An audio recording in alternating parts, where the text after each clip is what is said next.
ये पराठे और चाय बनाए हैं आपके लिए। और लाओ भाई, नाश्ता कराओ जल्दी से। अरे ये क्या, लो फूटी किस्मत, आज फिर से दूध फट गया। ओ मतलब 3 दिनों से लगातार दूध फट रहा है। वो लाला है ना, बहुत बदमाश आदमी है। मुझे लगता है पक्का वो दूध में कुछ तो मिला रहा है। क्यों, तुम्हें ऐसा क्यों लगता है? 3 दिनों से लगातार दूध फट रहा है और जब मैं फटे हुए दूध से पनीर बनाने की कोशिश करती हूँ तो पनीर बनता ही नहीं, अजीब सा ही कुछ बन जाता है, एकदम कड़वा सा। कहीं लालची लाला दूध में कुछ केमिकल वगैरह तो नहीं मिला रहा? हो सकता है, क्यों नहीं हो सकता। इस पूरे गांव में उससे लालची आदमी कोई नहीं है। हाँ तो फिर उसे दूध लेना बंद कर देते हैं। और फिर दूध लेंगे कहाँ से, जरा बताना। एक काम करते हैं, क्यों ना एक गाय खरीद लें, अपने लिए खूब दूध हो जाएगा और जो बचेगा उससे बेचकर 2 पैसे भी आ जाएंगे। विचार तो अच्छा है, पर ये गाय आएगी कितने की? देखो, अगर बछिया ली तो ठीक दाम में मिल जाएगी, लेकिन अगर दुधारू गाय लेनी है तो 60 से 70 हजार तो कहीं नहीं गए हैं। अब इतने पैसे हैं आपके पास? हाँ है ना, बस अभी खेत में जाऊंगा, जमीन में हल चलाऊंगा और लाखों रुपए निकल आएंगे। क्या बात करते हो यार, तुम भी हैं। किशन की इस बात पर उसकी पत्नी केतकी हंसने लगी। किशन और केतकी नंदनपुर नाम के गांव में रहते थे। किशन एक किसान था और केतकी घर संभालती थी। उस दिन केतकी की बात भले ही आई गई हो गई, लेकिन एक नई गाय खरीदने का विचार किशन के मन में घर कर गया। और फिर एक दिन, सुनो ना, राधा बता रही थी कि बगल के गांव में कोई मेला लगा है। अरे हाँ, क्या अच्छी बात याद दिलाई यार तुमने केतकी। पता है उस मेले की खास बात क्या है? क्या? वो एक पशु मेला है। बहुत सालों पहले जब वहाँ कोई मेला नहीं लगता था, तब बताते हैं कि एक किसान अपनी 2 गाय बेचने के लिए उसी जगह पर बैठ गया। उसकी गाय बिक गई और फिर तो गाय बेचने वाले और खरीदने वाले वहाँ जमा होने लगे। ऐसे ही देखते देखते वहाँ मेला लगना शुरू हो गया। पहले तो वहाँ सिर्फ गाय भैंस बकरी वगैरह की खरीद बिक्री होती थी, पर अब तो वहाँ झूले लगने लगे हैं, चाट पकौड़ी भी मिलने लगी है। अच्छा, तो फिर कल के कल मुझे ले चलो ना। हाँ चलेंगे पक्का। शादी के कई सालों के बाद भी केतकी और किशन की अब तक कोई संतान नहीं थी। इस बात पर केतकी कभी कभी बहुत दुखी भी हो जाती थी, इसीलिए किशन उसे हमेशा खुश रखने की कोशिश करता था। इस बार भी जब केतकी ने मेला चलने को कहा तो किशन ने फौरन उसे हाँ कह दिया और अगली सुबह दोनों मेले की तरफ चल पड़े। आहा, कितनी दूर है मेला? यही कोई 3 किलोमीटर होगा अभी। अरे बाप रे, इतनी दूर। तो क्या करें, वापस चले हैं? तुम ही बताओ। नहीं, इतना दूर भी नहीं है, मैं चल लूंगी। केतकी के बचपने और मेले जाने की उत्सुकता को देख किशन मुस्कुरा दिया। काफी दूर तक पैदल चलने के बाद दोनों बगल के गांव के पशु मेले में पहुंच गए। सबसे पहले केतकी और किशन मेले में उस जगह पर पहुंचे जहां पशु बेचने के लिए लोग खड़े हुए थे। उन दोनों को वहां खड़ी एक गाय देखते ही पसंद आ गई। तब किशन ने आगे बढ़कर पूछा, भैया ये गाय कितने में बेच रहे हो? 1 लाख रुपए से 1 रुपया कम नहीं लूंगा। खूब दूध देती है और देख रहे हो कितनी बढ़िया नस्ल की है, एकदम हट्टी कट्टी। हाँ वो तो है, ठीक है भैया चलते हैं। अरे कहाँ जा रहे हो? सुनो, तुम 5,000 कम दे देना, बस इससे नीचे नहीं बेचूंगा। पहली ही गाय की कीमत सुनकर केतकी और किशन का गला सूख गया। उनकी हिम्मत ही नहीं हो रही थी कि वो किसी दूसरी गाय के बारे में पता करे। लेकिन तभी केतकी ने एक और गाय की तरफ इशारा करके किशन से कहा, देखिए वो गाय भी ठीक ही लग रही है, जरा उसकी कीमत पूछिए तो। भैया ये गाय कितने में दोगे? बाबूजी 50,000 में ले जाओ। किशन और केतकी समझ गए थे कि उस मेले में वो एक गाय ले सके इतने पैसे नहीं थे उनके पास। उन दोनों ने झूला झूला और फिर किशन ने केतकी को चाट पकौड़ी खिलाई। तभी एक कमजोर सी बच्चिया उनके पास आकर केतकी की साड़ी का पल्लू चबाने लगी। केतकी ने चाट वाले से एक आलू की टिक्की ली और उस बच्चिया को खिला दी। केतकी ने बच्चिया के सिर पर हाथ फेरा और फिर वो दोनों अपने गांव के लिए चल पड़े। अब तक सूरज सिर पर चढ़ाया था। चलते चलते दोनों जब बहुत थक गए तो एक पेड़ के नीचे छांव में बैठकर बातें करने लगे। तभी केतकी ने देखा कि वही बच्चिया उनके पीछे पीछे ही चली आ रही है। अरे, लगता है ये तो वही बच्चिया है। हाँ लगता है, इसे कोई किसान इसकी माँ के साथ मेले में लाया होगा और वहीं से ये हमारे पीछे लग गई। इसे ले चले क्या? नहीं केतकी, ये किसी और की है, तुम यहीं रुको, मैं इसे लेकर मेले में जा रहा हूँ। इसका मालिक इसे ढूंढ रहा होगा। किशन ने बच्चिया के गले में एक रस्सी बांधी और उसे अपने साथ एक बार फिर से मेले में ले गया, पर वहाँ सभी किसानों ने उस बच्चिया को पहचानने से इनकार कर दिया। किसी ने भी उस बच्चिया को अपना नहीं बताया।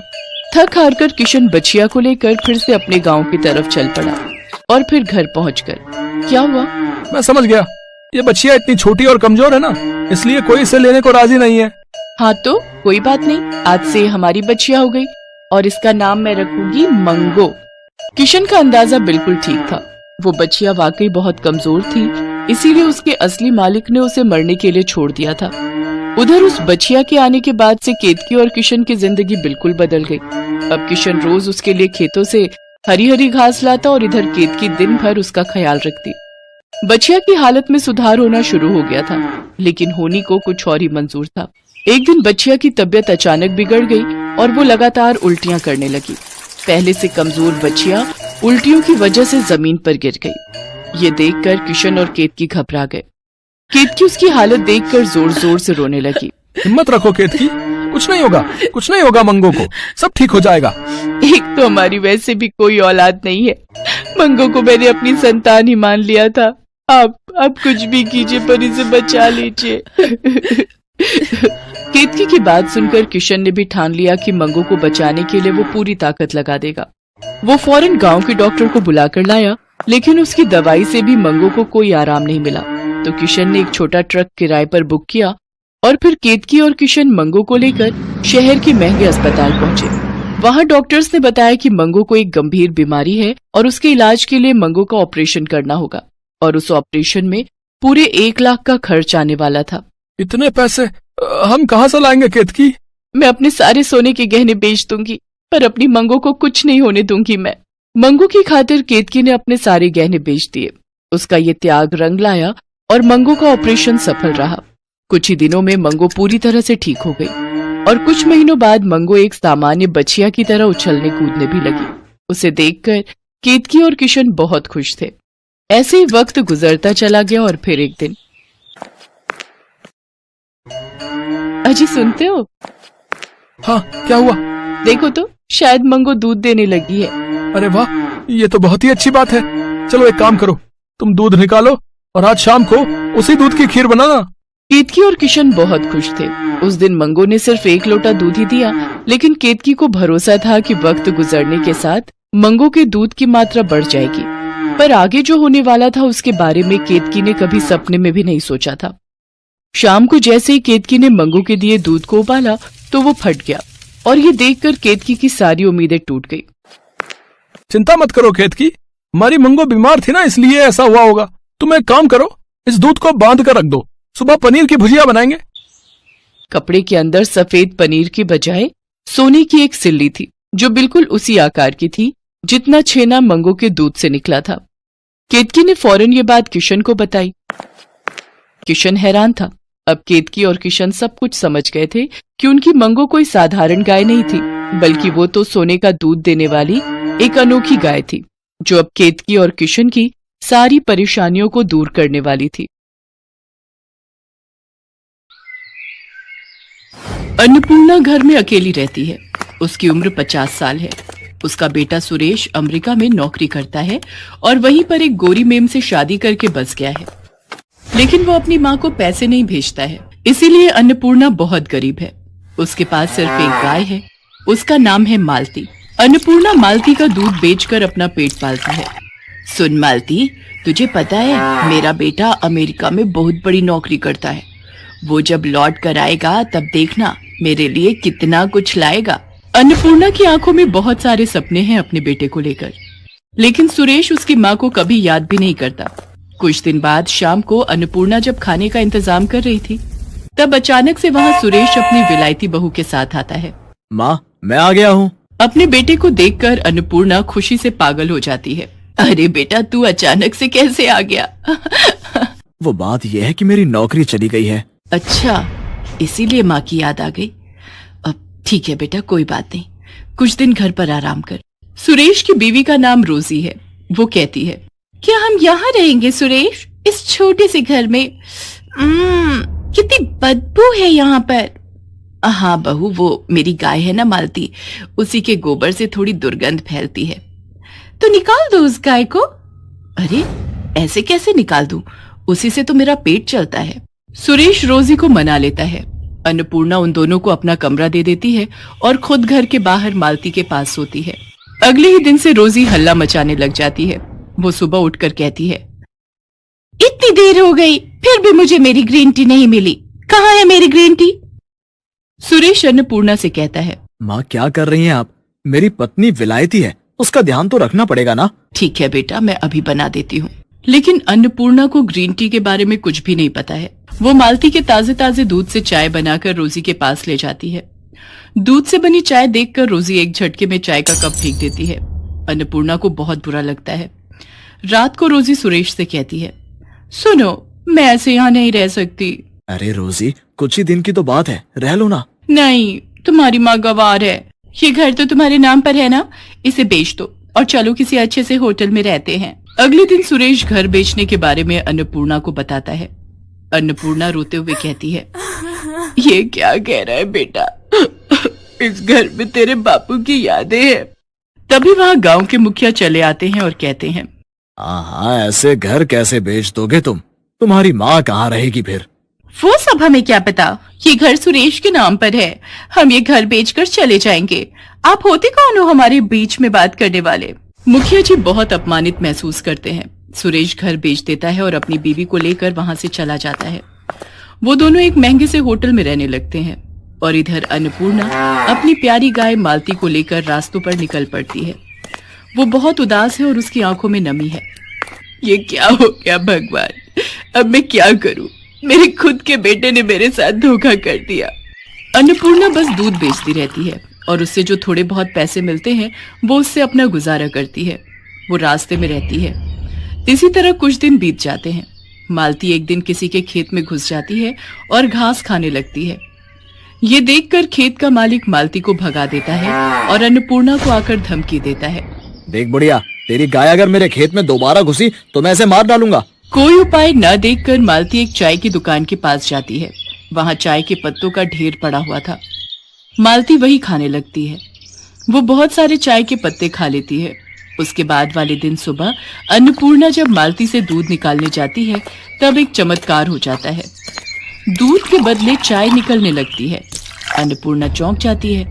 अरे ये क्या, मालती दूध नहीं चाय दे रही है? गजब हो गया, ये तो चमत्कार हो गया। कुछ ही देर में चारों तरफ ये खबर फैल जाती है और बहुत सारे लोग गाय से निकलने वाली चाय पीने के लिए लाइन में खड़े हो जाते हैं। अन्नपूर्णा एक कप चाय 10 रुपए में बेचती है। सब कुछ देखकर मालती के चेहरे पर भी मुस्कान आ जाती है। चारों तरफ हड़बड़ी मच जाती है। वाह, ये चाय तो कितनी स्वादिष्ट है, मुझे एक और कप दो। मुझे भी दो, इस बोतल में भी दो, मुझे घर ले जाना है। अन्नपूर्णा पूरा दिन चाय बेचती है। इस तरह एक दिन में वो हजारों रुपए कमा लेती है। हे भगवान, आपका लाख लाख शुक्र है, आपकी वजह से ये चमत्कार हो पाया है। मालती भी अपनी भाषा में भगवान को धन्यवाद देती है। कुछ महीने ऐसे ही चाय बेचकर अन्नपूर्णा बहुत अमीर हो जाती है और वो रहने के लिए शहर में एक घर खरीद लेती है। चाय बेचने के लिए एक दुकान भी खरीद लेती है और घर के बाहर एक खुली जमीन भी खरीद लेती है ताकि मालती आराम से टहलते हुए घास खा सके। ऐसे ही खुशी खुशी दिन बीतने लगते हैं, लेकिन उस तरफ सुरेश को कोई नौकरी नहीं मिल पाती है। अब क्या होगा रोजी, मुझे नौकरी नहीं मिल रही है और घर बेचकर जो पैसे मिले थे वो भी खत्म होने को हैं। अब हम इस होटल में भी नहीं रह सकते। ये सुनकर रोजी गुस्सा हो जाती है और कहती है, तो फिर तुमने मुझसे शादी क्यों की? गरीब भिखारी कहीं के। शादी से पहले तो कितना कुछ बोलते थे, मगर अब एक होटल का भाड़ा भी नहीं दे सकते। तुम रहो अकेले, मैं जा रही हूँ। जा रही हूँ मतलब? तुम मुझे अकेला छोड़कर कैसे जा सकती हो? मैं एक बेरोजगार इंसान के साथ नहीं रह सकती। मुझे पता था कि तुम्हारे साथ ऐसा ही होगा, इसीलिए मैंने एक बॉयफ्रेंड पटा लिया था। वो मुझे लेने आ ही रहा होगा। इतने में होटल के बाहर एक लड़का कार लेकर आता है और रोजी उसमें बैठकर चली जाती है। रोजी को खोकर सुरेश पागल सा हो जाता है। उसके सारे पैसे भी रोजी लेकर चली जाती है। होटल से सुरेश को लात मारकर निकाल दिया जाता है। सुरेश अपने ही मन में कहता है, अब मैं क्या करूं?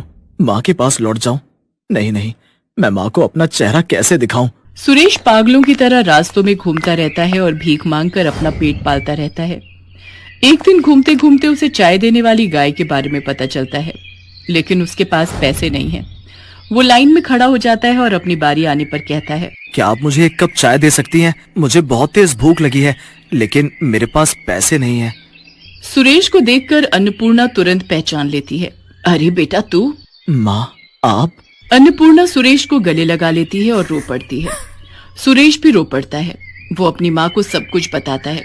सब कुछ सुनकर अन्नपूर्णा कहती है, कोई बात नहीं बेटा, सब ठीक हो जाएगा, सब कुछ ठीक हो जाएगा, मैं हूं ना। माँ, मैंने आपके साथ बहुत बुरा किया। क्या आप मुझसे गुस्सा नहीं हो? एक माँ कभी अपने बेटे पर गुस्सा रह सकती है क्या? आजा बेटा, ये सब कुछ तेरा ही तो है। हमेशा याद रखना बेटा, माँ तो माँ ही होती है। माँ जैसा प्यार इस दुनिया में कोई नहीं कर सकता। सुरेश रोते हुए फिर से अपनी माँ को गले लगा लेता है। इसके बाद से सुरेश और अन्नपूर्णा मिलकर चाय बेचने लगते हैं। माँ बेटा मिलकर बहुत खुश रहते हैं। सुरेश को माँ की